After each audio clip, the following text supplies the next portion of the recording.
This video series is going to be broken up into 4 parts. It is about lesson planning and how to create effective lesson plans so that you can engage your students and create lesson plans that are interesting, exciting, and that the students actually learn and can take these skills that they learn in the class and apply them to their language learning and their language use outside of class. So the 4 parts, as an overview of lesson plans, it has 4 essential parts that you need to have. If you read other documents, other lesson plans like you read in your readings this past evening, you will see that there are many ideas, many ways to do lesson plans. But for the purposes of this class and what we are teaching you, what I'd like for you to do is to always keep in mind these 4 different aspects of lesson plans. So you need to have activation of prior learning whenever you begin a lesson plan, because Krashen's theory is comprehensible input plus 1. So what you need to do is make sure that the students remember what their comprehensible input is, meaning that what they learned, what they already know, whether it was from the day before or what they know in previous learning, or what they're bringing with them into the classroom from their own social knowledge of English. So have them understand what they already know, and then tell them what the plus 1 is going to be, so that they know where they're going and what they're going to be, what they should be understanding by the end of the class. Then give them some activities that are going to engage them in learning. And I'll give you more specific ways to use the activities, more specific details of the activities in that section of the video. But you want them to be able to engage with the learning and enjoy it, and at the same time learn and grow and understand the concepts that they need to have grasped by the end of that lesson plan. And then before you leave, make sure that you have time for reflection.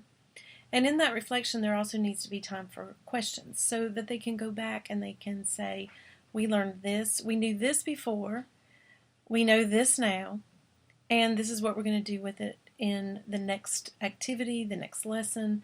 And it also gives you time for them to go over homework. I believe in homework because I think that language learning happens in the classroom, but until the students actually apply it and interact with it on their own, that they don't truly grasp it, and they can't claim it as their own to be able to apply it for the future. So I believe that part of the reflection is explaining what the homework is going to be. So obviously I want there to be homework. And so in that activation of learning, we have different aspects and different ways that you can do that.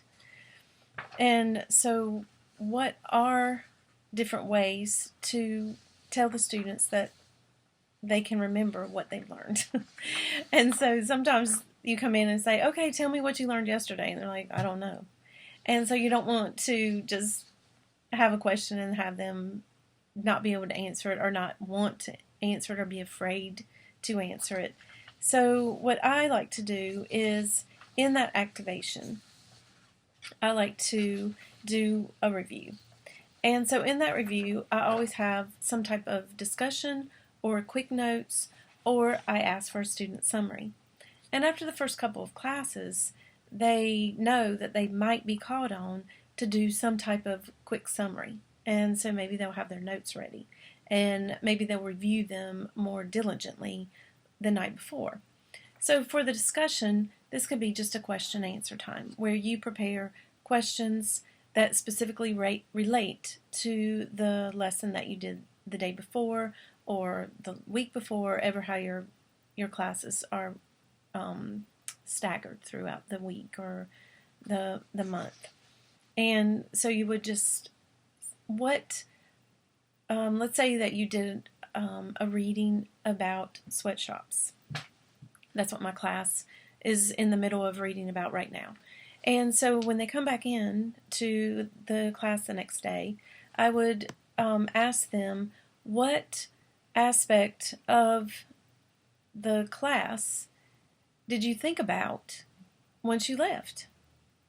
What part of the discussion that we had the previous day stood out the most for you in your mind? What did you think about?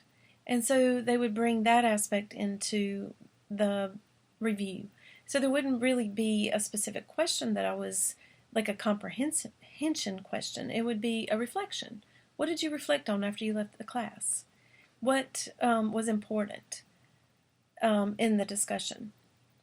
So that would be specifically about the reading. So since we've been talking so much about the integration of reading, writing, and vocabulary, then I would move into more of a concept type of question or a concept discussion. For instance, maybe we discussed the presence of comma splices in their in their writing. And I would say, what do you remember about comma splices? What is it? How would you correct it? And how would you edit it? How would you detect it in your own writing? So maybe a student would come and write a comma splice. Maybe another student would come and correct that comma splice. And more than likely, if I had put one or had found one, a sentence, they would emulate that same sentence on the board and then correct it in a similar fashion, just in that way, just a review. And in the quick notes, instead of a discussion, what I would do is I would just go over, this is what we learned yesterday, this was the reading, these were the highlights in the discussion that I noted and thought were important. These were the concepts that we discussed, reviewed, or learned. And then I would move into, now we're going to go into this part of the lesson.